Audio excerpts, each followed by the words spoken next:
A lot of students build their college list by checking out college rankings for their enrollment year, then randomly picking schools in three categories: schools they expect to get into, schools they may get into, and schools they're unlikely to get into. Safety target reach, likely stretch dream, however you call it.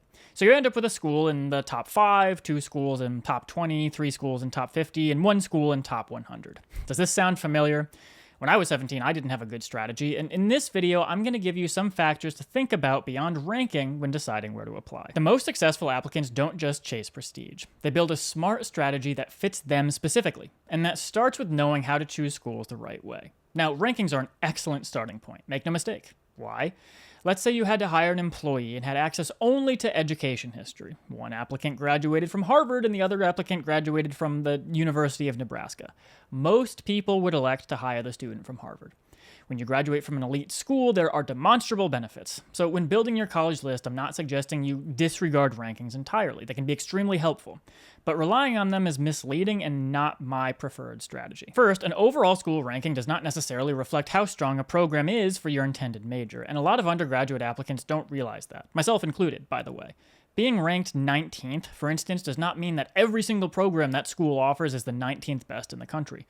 Your major could be terrible, and other areas bolster the ranking.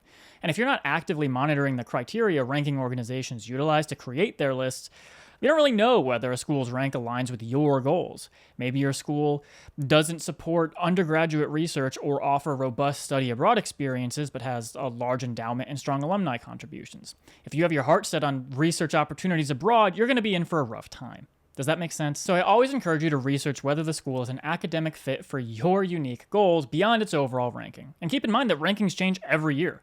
A school ranked 80 one year might be 50 the next. That doesn't necessarily mean the school gets better or worse. It's more important to discern the school's fit for you. If you're new here, welcome. I'm Chris from Mooshly.com. I have an English bachelor's with a creative writing concentration and an MBA. I'm a consultant and professional writer, and I've helped many students improve their applications and get accepted to elite academic programs and institutions around the world, including Ivy Leagues, medical schools, law schools, PhDs, and graduate business programs. I frequently get asked for college application advice, so I publish them here to help you for free. I've also written a very thorough college essay introduction guide I highly recommend you check out. It's designed to be actionable and can get you started on your essay in minutes. Click the link in the description to download it for free. Next, I encourage you to consider the campus culture and environment. I haven't really organized my thoughts for this, so give me a little leeway for this section, but this is critically important and there are several factors to consider. I'm here to talk about these in a vacuum. Obviously, if one school is ranked literally last in the world and the other is MIT, you're comparing apples to oranges. So let's say that the schools are of realistically similar pedigrees. I'll occasionally encounter students who think considering their preferences for, say, location and culture over strict academic ranking is a weakness. So if you prefer to be in the city, that's what makes you happy, but your dream program is in a remote rural location, you should be able to power through. I would encourage you to consider what environment is going to galvanize you. In other words, how are you going to remain motivated when things suck? When you're tired and you don't want to go to class or you don't want to go to the networking event? When you could submit a ChatGPT written bare minimum paper? In my experience as a student and consultant, people perform their best work when they have a sense of purpose. There will be exceptions, sure, but I really urge you not to disregard the campus culture and environment. Do you want a campus, or are you okay with a school more spread out throughout the city? Do you want to be in a big city? Do you want a ton of student organizations to choose from? What about diversity, sports, or local opportunities? This is going to sound ethereal and stupid, and I recognize that as I'm saying it, trust me, but schools have vibes that are palpable and direct your experience as a student. It goes beyond merely party school. Two party schools can still have wildly different vibes. You know, the business way of saying that would be culture, but it's a real thing, and it will have a strong impact on your 4 years. I have a lot of stories about this personally, but I'm going to try to keep this video somewhat brief, so maybe I'll record it in a separate video, or feel free to message me and I'll tell you my experiences more candidly. But it's now easier than ever to research what a school is like and hear from students on campus.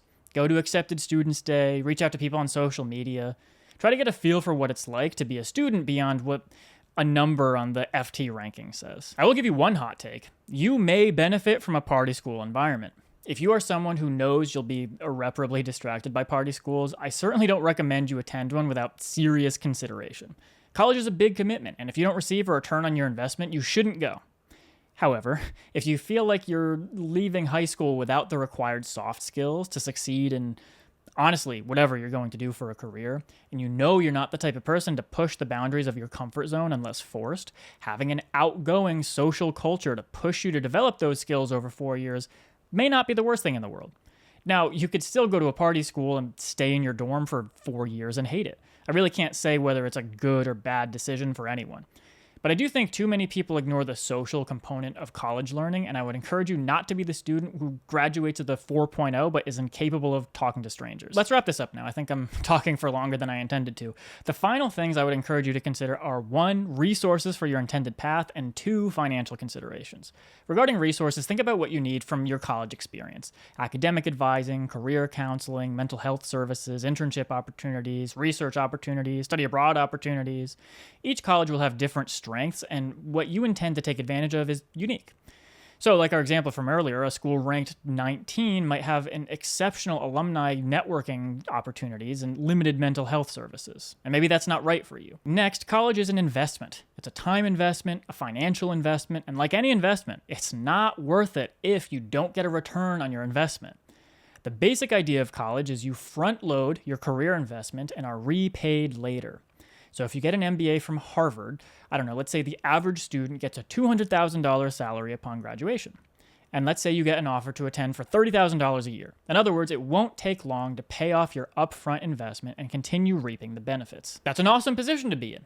However, let's say you're attending an undergrad program that's $80,000 a year, and you don't even know if you're going to get a job in your field after you graduate. So you're a senior, you haven't heard back from any of your interviews, and you're desperate for anything. So you take a job for $60,000 a year. How are you going to get a return on your investment? The example I like to use for this is think you have to make a decision between an elite school's name that you pay full price for and a full ride scholarship at a lower ranked school. There's no one right answer, and it depends on your degree and situation. But for some students, it might make more sense to attend the lower ranked school for free. So whatever you do, I strongly encourage you to make sure as well as you can that you'll get a return on your investment. That's why I encourage students to apply anywhere with the absolute strongest application they can. Of course, in a vacuum, it's always better to get into a good school, but no matter what, a stronger application affords more freedom in your choices, and that can realistically be the difference between spending the rest of your life not paying off your student debt or having an excellent career. I routinely publish practical videos like this to help with your college applications and life on campus. So if you found this helpful, subscribe now to make sure you catch the next one. Don't forget to grab your free college essay introduction guide from the link in the description, and I'll see you next time.